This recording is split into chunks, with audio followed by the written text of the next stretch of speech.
नमस्कार दोस्तों, मैं सुनील चौधरी अपने YouTube channel maths with Sunil Chaudhary पर आपका हार्दिक स्वागत करता हूं। कल हमने इम्पोर्टेंट क्वेश्चनों के बारे में डिस्कस किया था जो प्रीवियस ईयर में आ चुके हैं। आज हम संख्याओं के बारे में अध्ययन करेंगे जो कि आपका मोस्ट इम्पोर्टेंट पॉइंट है। संख्याओं के बारे में अगर मैं बात करूँ तो संख्याओं से ऐसा कोई भी एग्जाम नहीं है जहाँ से क्वेश्चन नहीं आए। राजस्थान के कोई भी एग्जाम की बात कर लीजिए, आप पटवार की बात कर लीजिए या रीट की बात कर लीजिए, रीट और पटवार को लेके और एसएससी को लेकर बहुत ही इंपॉर्टेंट है। तो देखिए, सबसे पहले आता है, जैसे मैं नंबरों की बात करूं, संख्या में अगर मैं पहला पॉइंट बात करूं तो सबसे पहले संख्या आती है आपकी प्राकृत संख्या।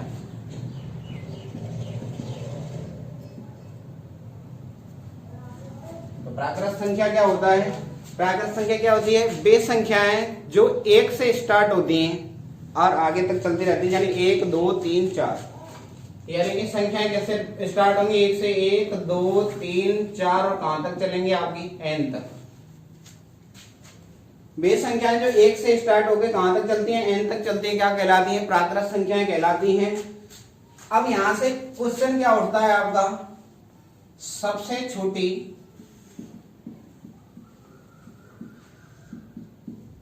प्राकृत संख्या क्या है?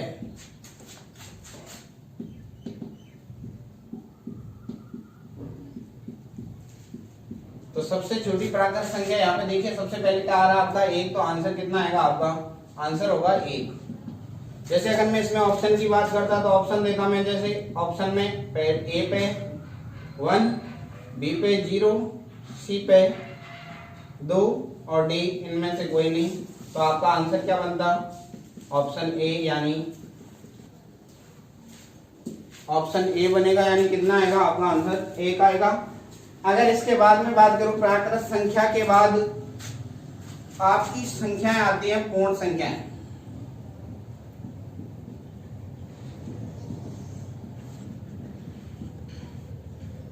इनको इंग्लिश में बोलते हैं होल नंबर।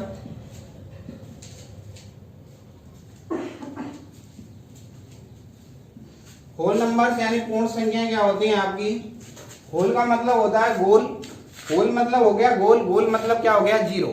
यानी कि वे संख्याएं जो 0 से स्टार्ट हो गई कहां तक जाती हैं? 0 से स्टार्ट हो गई 0 1 2 3 4 और कहां तक जाएंगे? आपके n तक। तो क्या कहलाएंगे? वे पूर्ण संख्याएं, यानी 0 1 2 3 4 और कहां तक जाएंगे? आपकी n तक। तो ये संख्याएं क्या कहलाएंगे? आपकी पूर्ण संख्याएं। अब यहां से क्वेश्चन क्या बनता है आपका? यहां से क्वेश्चन बनता है आपका सबसे छोटी पूर्ण संख्या कौन सी है?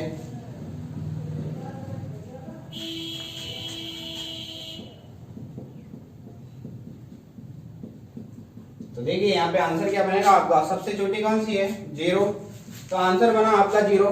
ये एग्जाम में कई बार पूछ चुका है इस क्वेश्चन को। यहाँ ये दोनों क्वेश्चन आ चुके हैं आपके। सबसे छोटी प्राकृत संख्या कौन सी है आपकी? 1। सबसे छोटी पूर्ण संख्या कौन सी है आपकी? 0। अभी तक मैंने दो संख्याओं की बात की आपसे, प्राकृत संख्या और पूर्ण संख्या। वे संख्याएं जो 1 से स्टार्ट होती हैं और कहां तक जाती हैं? n तक। 1 2 3 4 से कहां तक जाएंगे? n तक। वे तो संख्याएं क्या कहलाती हैं? यानी कि प्राकृत संख्याएं कहलाएंगी। और वे संख्याएं जो 0 से स्टार्ट होकर n तक जानती हैं क्या कहलाती हैं? आपकी होल नंबर यानी पूर्ण संख्याएं कहलाती हैं। नेक्स्ट बनता है आपका पूर्णांक संख्याएं।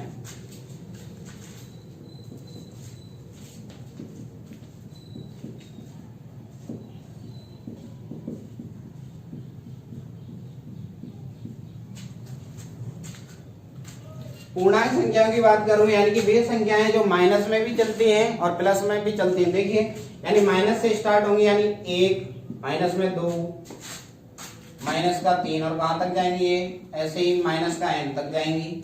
अगर मैं प्लस में बात करूं 0, फिर 0 के बाद 1 2 3 4 और कहां तक जाएंगी? आपकी n तक। प्लस में n तक जा रही है तो क्या बोलेंगे इनको?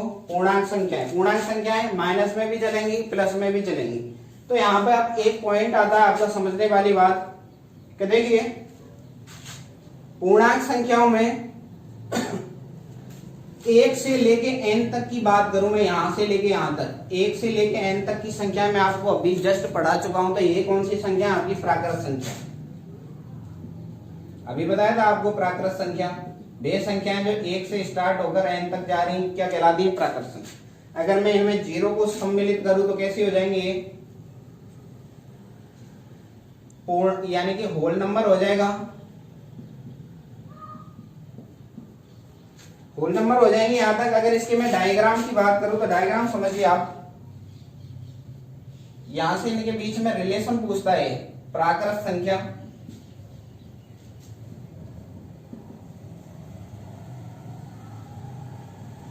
प्राकृत संख्या, इसके बाद आएगी आपकी पूर्ण संख्या, और इसके बाद क्या आएगा आपका पूर्णांक।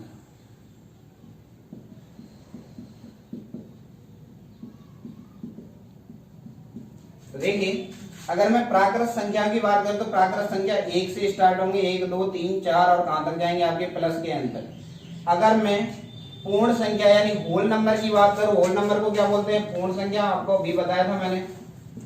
दूसरा पॉइंट, पूर्ण संख्या कहां से स्टार्ट होंगी, पूर्ण संख्या स्टार्ट होती है आपकी 0 1 2 और कहां तक जाएंगे आपके प्लस के अंत तक। अगर मैं पूर्णांक संख्याओं की बात करूं तो पूर्णांक संख्या कहां से स्टार्ट होंगी, ये माइनस में भी होती है प्लस में भी होती है, माइनस 1 2 और कहां तक माइनस का एन तक, ये यहां से यहां तक 0 भी आएगा इसमें, और कहां तक आएगा 1 2 3 और कहां तक आएगा ये प्लस का एन।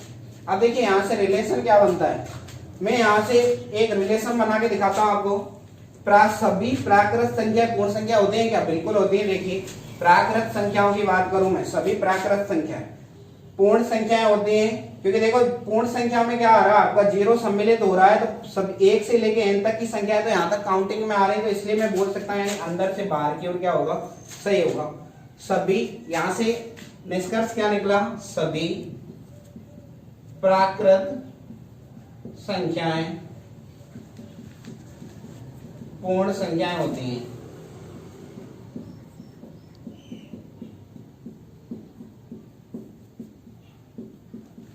दूसरा पॉइंट समझिए, सभी पूर्ण संख्याएं, पूर्ण संख्याएं मतलब 0, पूर्ण का मतलब होता है होल नंबर, होल बोले तो गोल, गोल कहां से 0 से लेके n तक की संख्याएं, सभी पूर्ण संख्या क्या होती है, पूर्णांक। यानी पूर्णांक की बात करूं तो देखिए यहां से यहां तक पूर्णांक में 0 से लेके n तक की संख्याओं को क्या बोलेंगे अपन, पूर्ण संख्या। और माइनस वाली है ये किसमें आ रही है, पूर्णांक में। टोटल अगर नंबर में इसमें काउंट करता हूं तो किसमें आएगा आपका, पूर्णांक में। यानी दूसरा पॉइंट बनेगा यहां से, सभी पूर्ण संख्याएं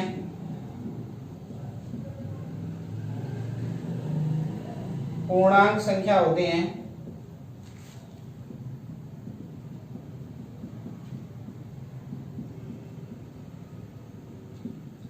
एक और पॉइंट समझिए, अगर मैं बात करूं सभी प्राकृत संख्या पूर्णांक संख्या होती हैं क्या, बिल्कुल होती हैं, क्योंकि देखिए प्राकृत संख्या 1 से स्टार्ट होगी, 1 से लेके n तक। अगर मैं यहां से बात करूं 1 से लेके n तक इन संख्या को मैं क्या बोल सकता हूं, प्राकृत संख्या। तो यहां से तीसरा निष्कर्ष निकलेगा। तीसरा पॉइंट मैंने आपको बताया था अभी, सभी प्राकृत संख्या पूर्णांक संख्या होती हैं, सभी प्राकृत संख्याएं पूर्णांक संख्याएं होती हैं। अब इसके उल्टे को समझिए आप, जैसे मैं ये बोलना चाहूं सभी पूर्ण संख्याएं प्राकृत संख्या होंगी क्या, नहीं। यानी सभी पूर्ण संख्याओं की बात करो तो पूर्ण संख्या कहां से स्टार्ट हो रही थी, 0 1 2 3 4 और कहां तक, n तक, प्लस के n तक। मैं इनको ये बोलना चाहता हूं सभी पूर्ण संख्याएं प्राकृत संख्या होती हैं। तो प्राकृत संख्या में आपका 0 आता ही नहीं, तो क्या हो जाएगा, यानी कि अगर बाहर से अंदर की तरफ चलेंगे तो क्या हो जाएगा, आपका निष्कर्ष क्या हो जाएगा, गलत हो जाएगा। तो देखिए अगर मैं बोलूं सभी पूर्णांक संख्याएं पूर्ण संख्याएं होती हैं, बिल्कुल नहीं होती, क्योंकि पूर्ण संख्याओं में पूर्ण संख्याएं 0 से स्टार्ट होती है, 0 से n तक, माइनस वाला नहीं आता, इसलिए क्या हो जाएगा, गलत। अगर मैं बोलूं सभी पूर्ण संख्याएं प्राकृत संख्या होती हैं क्या, बिल्कुल नहीं होती, इसलिए यहाँ पे भी काट देंगे। अगर मैं इसकी बात करूं सभी पूर्णांक संख्याएं प्राकृत संख्या होती हैं, बिल्कुल नहीं होती, क्योंकि देखिए पूर्णांक संख्या में प्लस वाला माइनस वाला सारे आ रहे हैं, इसलिए। और जबकि आपकी प्राकृत संख्या में बात करें तो पॉजिटिव आते हैं 1 से लेके n तक की संख्या, इसलिए ये भी कथन क्या हो जाएगा आपका, गलत हो जाएगा। तो देखिए पूर्णांक संख्याओं की बात करो तो पूर्णांक संख्याएं 2 प्रकार की होती हैं आपकी। पहला होता है आपका धनात्मक पूर्णांक संख्या,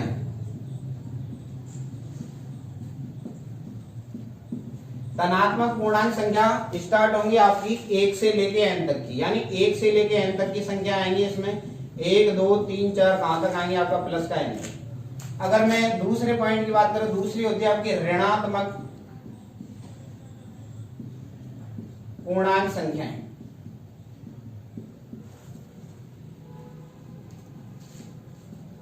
ये कहां से होंगे आपकी, ये माइनस वाले होंगे सारे, यानी -1 -2 से लेके कहां तक, अनंत तक, यानी -1 -2 -3 और कहां तक जाएगा ये आपका माइनस का n, यानी माइनस वाली सारी। और धनात्मक पूर्णांक की बात करें, धनात्मक में आएगा प्लस से 1 2 3 4 से लेके कहां तक n। अब यहां से क्वेश्चन बनता है आपका, जीरो कैसी संख्या है?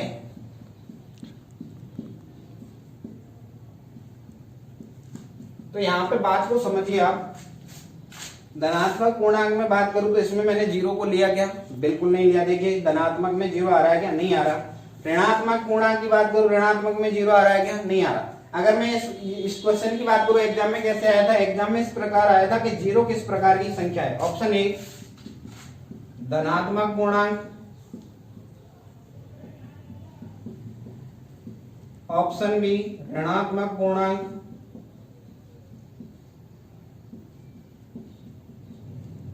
ऑप्शन सी ए व बी दोनों।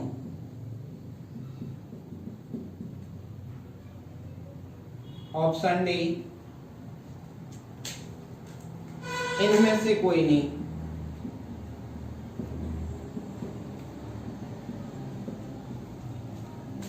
तो समझिए यहां पे, अगर मैं जीरो की बात करूं, तो देखिए धनात्मक पूर्णांक में मैंने जीरो लिया क्या? धनात्मक पूर्णांक में बोला है 1 से लेके n तक की प्लस वाली सारी संख्या क्या होती है? धनात्मक पूर्णांक। अगर मैं ऋणात्मक की बात करूं तो ऋणात्मक में क्या है आपका? माइनस वाला। तो ना तो धनात्मक पूर्णांक है जीरो, ना ऋणात्मक है। जब ए और बी दोनों नहीं है तो सी भी नहीं होगा। ए और बी दोनों नहीं है तो धनात्मक ऋणात्मक तो हो ही नहीं सकता। तो इनमें से क्या बोलेंगे? डी ऑप्शन, इनमें से कोई नहीं। यानी फिर जीरो किस टाइप की संख्या है? जीरो यहां पे बोलेंगे जीरो ना तो धनात्मक है ना ही ऋणात्मक। तो यहां से जो क्वेश्चन बना, ये क्वेश्चन आपका एग्जाम में आ चुका है, रीट के लिए इंपॉर्टेंट है। रीट में यहां से पूछ चुका है ये क्वेश्चन। आगे इसके बाद आपका नेक्स्ट क्वेश्चन बनता है सम संख्या। नेक्स्ट पॉइंट है आपका सम संख्या। सम संख्याएं क्या होती हैं? वे संख्याएं जिनमें 2 का पूरा पूरा भाग जाता है क्या कहलाती है? सम संख्या। वे संख्याएं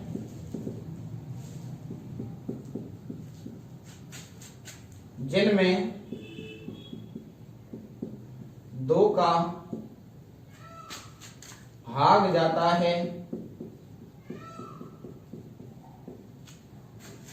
सम संख्याएं कहलाती हैं।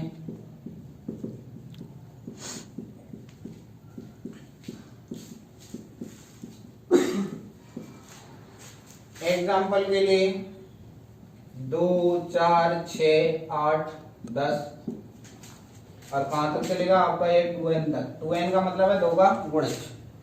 तो यहां पे क्वेश्चन बनता है आपका, अगर इकाई अंक की बात करूं, इसकी दूसरी डेफिनेशन ये बन सकती है, यदि किसी संख्या का इकाई का अंक, यानी दूसरी डेफिनेशन क्या बनेगी? सेकंड।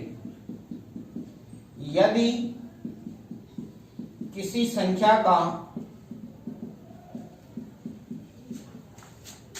इकाई अंक पढ़ाया था मैंने आपको, unit place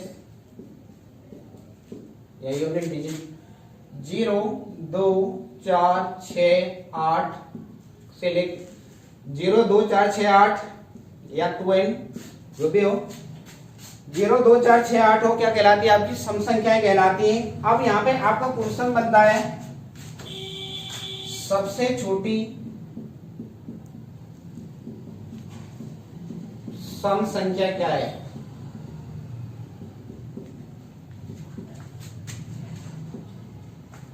option A 4, option B 2, option C 0, option D इनमें से कोई नहीं।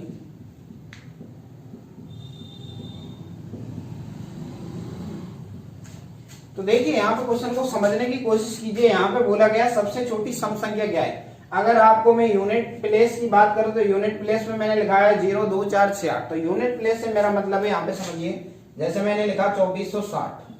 2460 की अगर मैं बात करूं, 2460 में इकाई क्रम कितना है आपका 0 है। अगर सबसे छोटी सम संख्या की बात करूं तो ये 0 है, इसका अकेले का कोई अस्तित्व तो नहीं है। अगर जैसे मैं आपको बोलूं मैंने आपको 0 रुपए दिए, या आपके किसी पे 0 रुपए उधार चल रहे हैं, या 2 में मैं 0 जोड़ दूं तो कोई इफेक्ट पड़ेगा क्या? बिल्कुल नहीं पड़ेगा। इसलिए 0 कैसी है आपकी, 0 को अकेले का कोई अस्तित्व नहीं है, इसलिए सबसे छोटी सम संख्या 0 नहीं होगी। तो कौन सी होगी सबसे छोटी सम संख्या? कितनी होगी आपकी? 2। नेक्स्ट आता है आपकी विषम संख्या।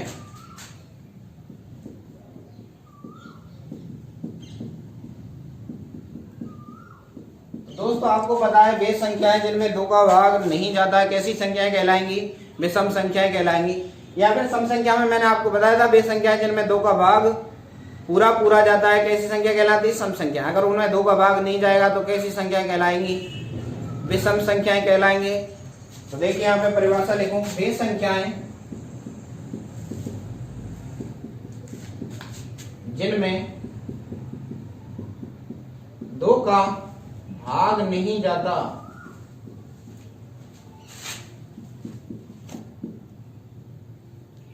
विषम संख्याएं कहलाती हैं।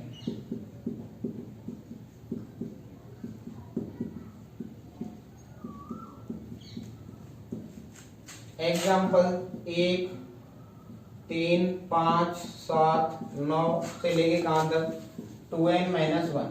देखिए 2n-1 से मेरा मतलब है यहाँ पे अगर मैं n का कोई भी मान डालूं, n एक प्राकृत संख्या है। यहाँ पे n क्या है? यहाँ पे n प्राकृत संख्या है। प्राकृत संख्या का मतलब है संख्या कहां से स्टार्ट होंगी? संख्या स्टार्ट होंगी आपकी 1 से लेके 1 2 3 4 कुछ भी मान डाल लीजिए। जैसे मैं इसमें यहाँ पे बात करूं, मैं अगर इसमें 8 डालता हूँ n का मान 8 दूनी 16, 16 में से 1 घटाए कितना आएगा? 15। 15 कैसी आपकी विषम। अब यहाँ एग्जाम में क्वेश्चन बनता है आपका, एग्जाम में क्वेश्चन सबसे छोटी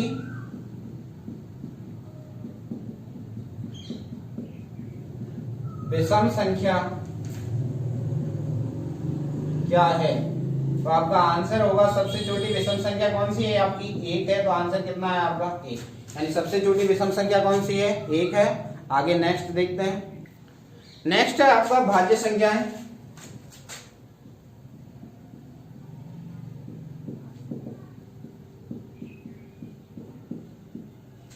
वे संख्याएं जिनमें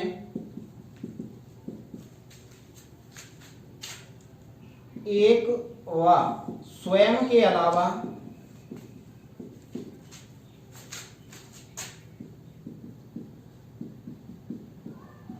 किसी अन्य संख्या का भी भाग जाता है, किसी अन्य संख्या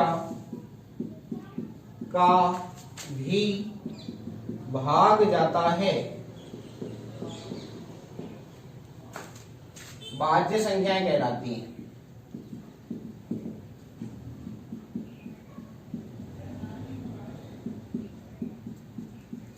और एग्जाम्पल की मैं बात करूं तो एग्जाम्पल देखिए कहां से स्टार्ट होगा आपका? 4 6 8 10 आदि। नेक्स्ट देखिए इसमें क्वेश्चन क्या बनता है, अगर मैं इसको समझाने की कोशिश करें आपको, समझिए इसको। वे संख्या जिनमें एक बार स्वयं के अलावा किसी अन्य संख्या का भाग जाता है, भाज्य संख्या कहलाती है। जैसे मैं 4 की बात करूं, 4 में आपका 1 का भाग जाता है, 4 में आपका 2 का भाग जाता है, और 4 में किसका जाता है? 4 का। अगर इस संख्या में आपका 1 का और 4 का ही भाग जाता, 2 का भाग नहीं जाता, तो कैसी संख्या होती है? अभाज्य संख्या होती। लेकिन 4 कैसी संख्या आपकी? 4 में 1 का भी भाग जा रहा है, 2 का भी भाग जा रहा है, और कितने का जा रहा है? 4 का। तो कैसी संख्या है? भाज्य संख्या है। जैसे मैं फॉर एग्जाम्पल के लिए 6 को समझिए, 6 में 1 का भाग जाता है, बिल्कुल जाता है, 6 का भी जाता है, 2 का भी जाता है, 3 का। यानी वे संख्याएं जिनमें एक और खुद, यानी खुद का मतलब स्वयं 6 के अलावा अन्य संख्याएं, अन्य कितनी? 2 और 3 का भी जा रहा है, कैसी संख्याएं कहलाती हैं? ये आपकी भाज्य संख्याएं कहलाती हैं। क्वेश्चन है आपका इसमें से सबसे छोटी भाज्य संख्या क्या होगी?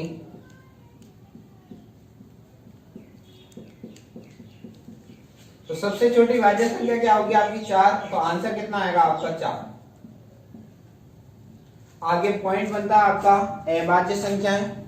नेक्स्ट पॉइंट बनता है आपकी अभाज्य संख्याएं। अभाज्य संख्या कौन सी होंगी? वे संख्याएं जिनमें एक का और स्वयं का ही भाग जाता है, कैसी संख्या कहलाती है? अभाज्य संख्याएं। यानी वे संख्याएं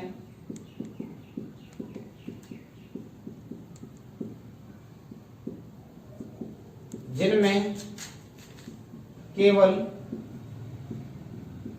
एक का व स्वयं का भाग जाता है,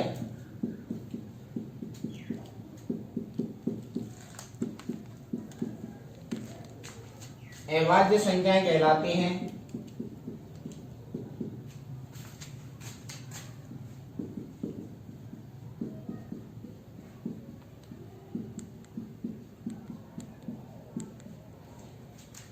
एग्जाम्पल समझिए आपका 2, 3, 5, 7, 11, 13 और ये चलता रहेगा। तो देखिए यहाँ पे अगर मैं बात करूं आपसे, 2 कैसी है? 2 की बात करूं मैं, 2 देखिए, 2 में 1 का भाग जाता है और कितने का भाग जाता है? 2 का। 1 और 2 के अलावा किसी का भाग जाता है कि नहीं जाता? तो कैसी संख्या है आपकी? अभाज्य संख्या है। अगर मैं बात करूं आपके 5 की, तो 5 में 1 का भाग जाता है, 5 का जाता है, और किसी का जाता है क्या? बिल्कुल नहीं जाता। तो ये कैसी संख्या है आपकी? अभाज्य संख्या है। यानी मैं यहाँ पे समझा चुका हूं आपको भाज्य संख्या क्या होती है। वे संख्या है जिसमें 1 का और स्वयं के अलावा अन्य संख्याओं का भाग चला जाए, तो कैसी संख्या है आपकी? भाज्य संख्या है। अगर नहीं जाए तो वे संख्या है जिनमें 1 का और स्वयं का ही भाग जाता है, कैसी संख्या कहलाती है? अभाज्य संख्या। अगर यहाँ पे क्वेश्चन की बात करें तो क्वेश्चन क्या पूछा है? सबसे छोटी अभाज्य संख्या क्या है?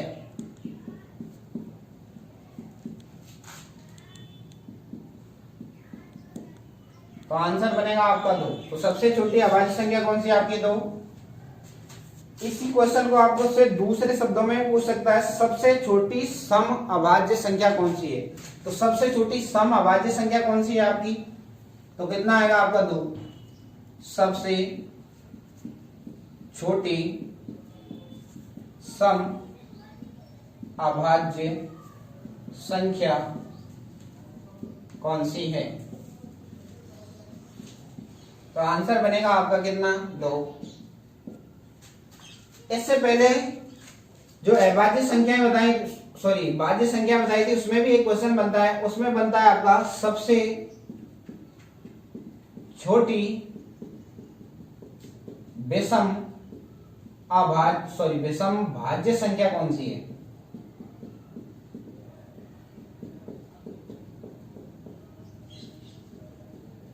तो यहां मैं आपको बताया था भाज्य संख्या कौन कौन सी बताई थी? 4, 6, 8 और 9। यानी 4, 6, 8 और 9। इसके बाद मैंने बताया था आपको 10।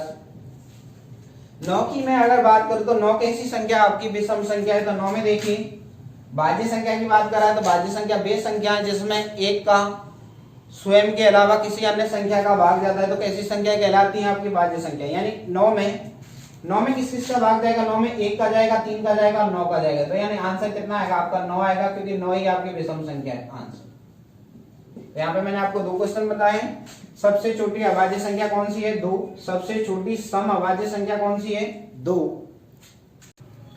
यहाँ से आपका नेक्स्ट क्वेश्चन बनता है, यानी नोट लगा कि हम कुछ बातें लिखेंगे यहाँ पे। अभी मैं आपको लिखाने के लिए मैं आपको पहले ही क्वेश्चन करा चुका हूं, उसमें वही बात लिखेंगे यहाँ पे। सबसे छोटी सम अभाज्य संख्या 2 होगी। एक अंकीय सबसे बड़ी अभाज्य संख्या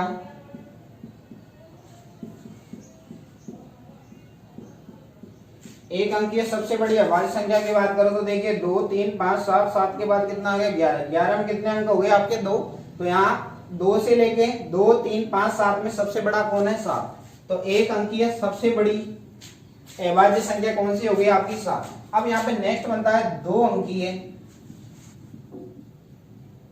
सबसे छोटी अभाज्य संख्या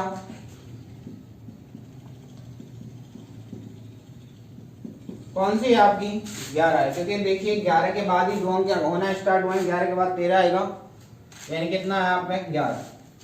नेक्स्ट बनता है इसमें 2 अंकीय सबसे बड़ी अभाज्य संख्या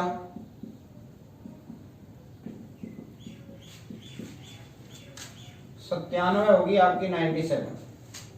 नेक्स्ट बनता है आपका 3 अंकीय सबसे छोटी अभाज्य संख्या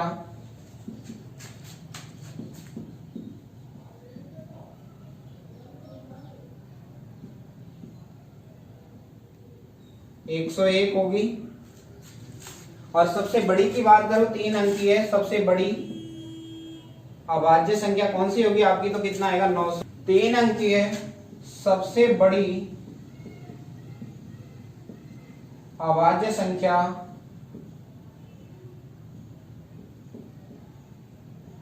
कौन सी है आपकी 997। तो देखिए यहां से कौन कौन से क्वेश्चन बनते हैं आपके। सबसे छोटी सम अभाज्य संख्या कितनी है 2, यहाँ पे ये भी पूछ सकता है सबसे छोटी अभाज्य संख्या कौन सी है, वो भी तब भी आंसर कितना आएगा 2। नेक्स्ट बनता है एक अंकीय सबसे बड़ी अभाज्य संख्या कौन सी है आपकी 7। फिर वो बनता है आपका 2 अंकीय सबसे छोटी अभाज्य संख्या कितनी है आपकी 11। 2 अंकीय सबसे बड़ी अभाज्य संख्या कितनी है 97। 3 अंकीय सबसे छोटी अभाज्य संख्या कितनी है 101। 3 अंकीय सबसे बड़ी अभाज्य संख्या कितनी है आपकी 997। नेक्स्ट बनते हैं आपके 1 से लेके 25 तक की अभाज्य संख्या कितनी है, 1 से लेके 50 तक, 1 से 75, 1 से 100, वो आगे देखते हैं। तो देखिए नेक्स्ट क्वेश्चन बनता है आपका 1 से 25 तक अभाज्य संख्याएं कितनी होंगी। 1 से 50 तक अभाज्य संख्याएं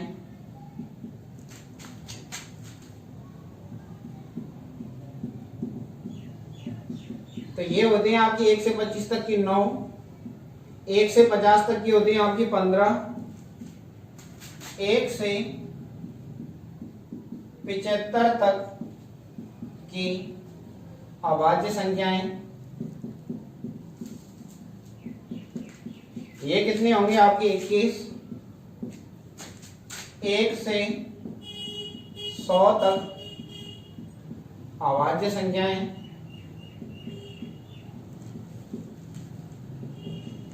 ये कितनी होंगी आपकी 25। तो समझिए यहाँ पे एक बार 1 से लेके 25 तक की अभाज्य संख्या कितनी आपकी 9 है। 1 से लेके 50 तक की अभाज्य संख्या कितनी है 15। 1 से लेके 75 तक की अभाज्य संख्या कितनी है 21। 1 से लेके 100 तक की अभाज्य संख्या कितनी है आपकी 25 है। अगर मैं बात करूं इस टाइप का जो भी क्वेश्चन है आपका कौन पूछता है, ये आरपीएससी राजस्थान में जो भी वैकेंसी निकलती है उसमें सबसे ज्यादा क्वेश्चन पूछा जाता है। अगर रीट की बात करूं तो रीट में और पटवार में यहाँ से डायरेक्ट क्वेश्चन उठता है आपका। 1 से 25 तक की अभाज्य संख्याओं की बात करूं कितनी आपकी 9। 1 से लेके 50 तक अभाज्य संख्या कितनी आपकी 15। 1 से लेके 75 तक अभाज्य संख्या कितनी आपकी 21 और 1 से लेके 100 तक कितनी है आपकी 25। यानी कि 9, 15, 21, 25। आप एक कीवर्ड याद रख लीजिए 9, 15, 21, 25। यानी 1 से 25 तक कितनी है आपकी 9 अभाज्य संख्या है। 1 से लेके 50 तक कितनी है 15। 1 से लेके 75 तक कितनी है आपकी 21। 1 से लेके 100 तक कितनी है आपकी 25। देखिए कौन कौन सी अभाज्य संख्या है। सबसे पहले बात करता हूं मैं 1 से लेके 10 में बात करेंगे तो अभाज्य संख्या बता रहा हूं कैसे। सबसे छोटी अभाज्य संख्या 2, इसके बाद 3, इसके बाद 5, इसके बाद 7, 7 के बाद आता है आपका 11, 13, 13 के बाद आएगा आपका 17, 19, 19 के बाद आएगा आपका 23, 23 के बाद आएगा आपका 29, 29 के बाद आएगा आपका 31, 31 के बाद आता है आपका 37, 37 के बाद आएगा आपका 41, 41 के बाद आएगी आपकी 43, 43 के बाद आएगी आपकी 47, 47 के बाद आएगी आपकी 53, 53 के बाद आएगा आपका 59, 59 के बाद आएगा आपका 61, 61 के बाद आएगा आपका 67, 67 के बाद आएगा आपका 71, 73, 73 के बाद आएगा आपका 79, 79 के बाद आएगा आपका 83, 83 के बाद आएगा आपका 89, 89 के बाद आएगा आपका 97 आएगा। देख गिन लीजिए एक बार कितने हो गए, 1 2 3 4 5 6 7 8 9 10 11 12 13 14 15 16 17 18 19 20 21 22 23 24 और बच कौन सी गई आपकी 97। तो समझिए यहाँ पे मैंने पहला पॉइंट लिखा है 1 से लेके 25 तक। तो 25 से छोटी छोटी जो भी अभाज्य संख्या है वो कितनी है, गिनिए 1 2 3 4 5 6 7 8 9। तो यानी 1 से लेके 25 तक अभाज्य संख्या कितनी है आपकी 9। अगर मैं 50 तक की बात करूं तो 50 तक की संख्या कहां तक आएगी, 50 से छोटी 47 तक। अब ये 9, अगर मैं 1 से लेके 50 तक की अभाज्य संख्याओं की बात करूं तो देखिए यहां तक मैंने देखा 1 से लेके 25 तक की अभाज्य संख्या कितनी थी आपकी 9। देखिए दोबारा गिन लीजिए 1 2 3 4 5 6 7 8 और 9। अगर मैं 50 तक की बात करूं तो आगे देखिए 50 तक कहां से आएंगे, 50 से जस्ट छोटी कितनी आपकी 47। तो 9 तो यहां तक हो गई, 10 11 12 13 14 15 हो गई यहां तक। 1 से 75 तक की बात करें तो 75 से जस्ट छोटी यहां तक ले लेंगे, यहां तक लेंगे आपकी 15 के बाद आएगा 16 17 18 19 20 और 21। अगर 100 तक की बात करें तो 22 23 24 और 25, कितने हो गए आपकी 25। यहां से आपका नेक्स्ट क्वेश्चन बनता है, देखिए क्या बनेगा। क्वेश्चन बनता है आपका 25 से 50 तक की अभाज्य संख्याओं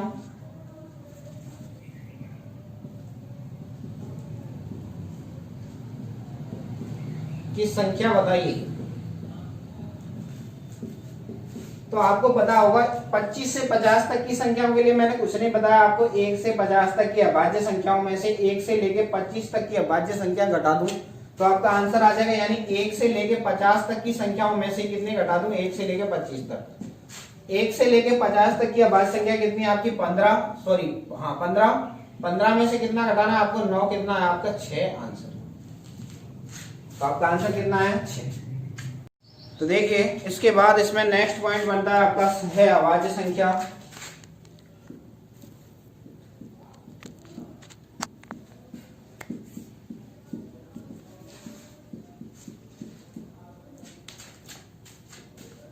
ओ प्राइम नंबर।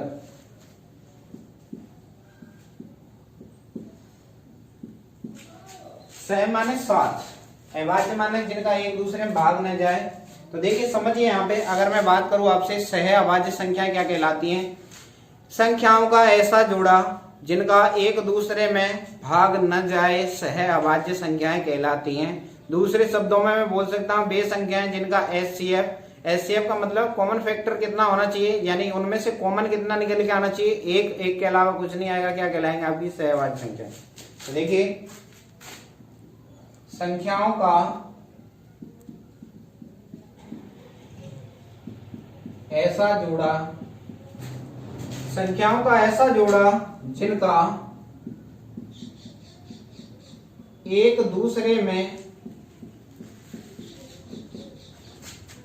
भाग नहीं जाए सह अभाज्य संख्याएं कहलाती हैं।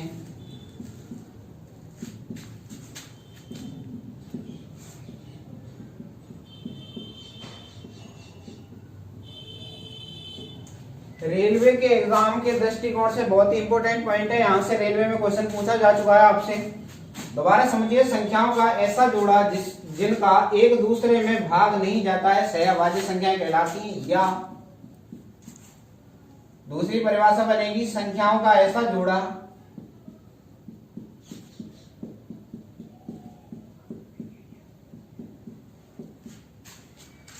जिसका HCF LCM HCF होता है 1 हो, सह अभाज्य संख्याएं कहलाती हैं।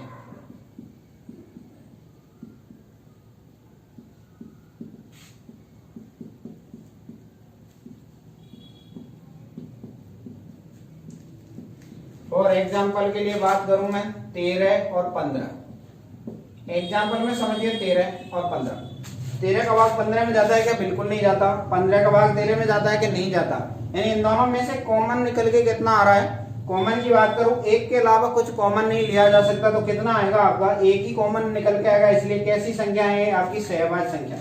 जैसे मैं एक और एग्जाम्पल की बात करूं 25, 29। 25, 29 कैसी संख्या है आपकी? सह अभाज्य संख्या है। यानी कि 25 का भाग 29 में बिल्कुल नहीं जाता, 29 का भाग 25 में जाता है कि नहीं जाता। तो देखिए इसमें कुछ इंपॉर्टेंट पॉइंट बनते हैं आपके, वो देखिए क्या बनेंगे। देखिए पहला नोट लगा के पहला पॉइंट है आपका सह अभाज्य संख्याओं का HCF कितना होता है आपका? 1 होता है। सह अभाज्य संख्याओं का HCF 1 होता है।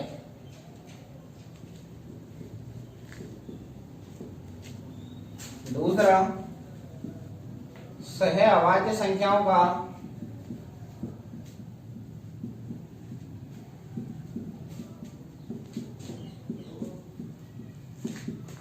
लेस है LCM उनका गुणनफल होता है।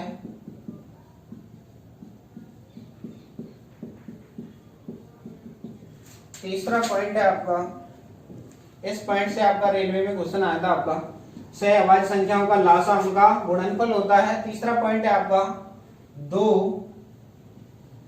लगातार संख्याएं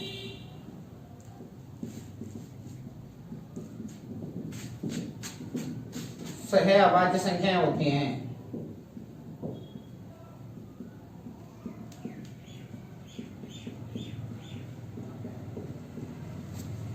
और एग्जाम्पल के थ्रू बात करूंगा। देखिए मैंने लिया 3, 4।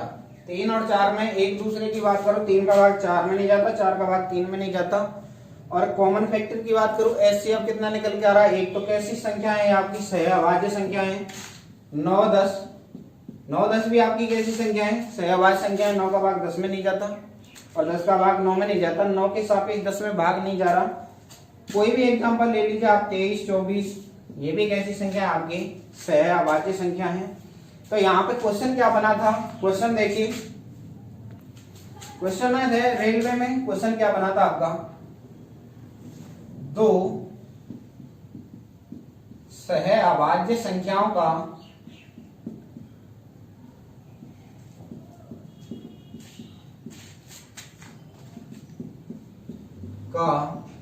गुणनफल 35 है, तो उनका लासा बताइए।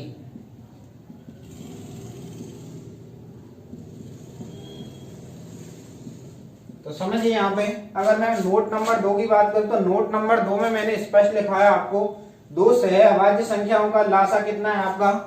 उनका गुणनफल होता है। यानी इस क्वेश्चन में आपको पागल बनाने की कोशिश की जा रही है। गुणनफल कितना दे रखा है आपको? 35। तो लासा भी क्या होता है? उनका गुणा ही उनका लासा होता है। यानी लासा भी कितना होगा आपका? 35 ही होगा। यानी कितना है आपका? 35। यानी 35 ही दे रखा है, 35 ही पूछ रहा है, तो आंसर कितना आएगा आपका? 35 आएगा। दोबारा से समझ लीजिए इस पॉइंट को, 2 सह अभाज्य संख्याओं का लासा उनका गुणनफल होता है। यानी इस पॉइंट को अगर आप दूसरी भाषा में समझना चाहो, तो जैसे मैंने 2 संख्या लिखी 4 और 5, तो 4 और 5 का लासा कितना निकल के आता है? 4 और 5 का लासा होता है आपका 20। लासा कैसे निकालते हैं? 4 और 5 का बेसिक आपको पता होना चाहिए। 4 का भाग 4 में जाता है लेकिन 5 में नहीं जाता, इसलिए 1 आया। यहाँ कितना है? 5। 5 का भाग नहीं कितना है? 1, 1। तो 4 का गुणा 5 से किया, तो लासा कितना है? 20। अगर मैं यहाँ से वही बात बोल रहा हूँ, 2 सह अभाज्य संख्या, यानी 4 का भाग 5 में नहीं जाता है, 5 का भाग 4 में नहीं जाता है, तो लासा क्या होगा, इन दोनों का डायरेक्ट गुणनफल, 4 में 5 का गुणा करूं तो भी कितना आएगा, 20 आएगा।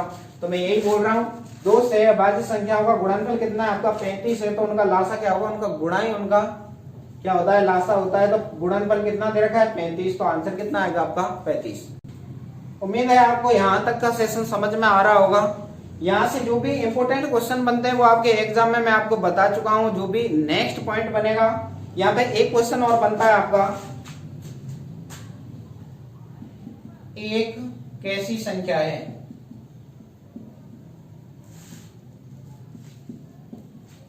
तो ध्यान रखिए आप, एक ना तो भाज्य है ना ही अभाज्य।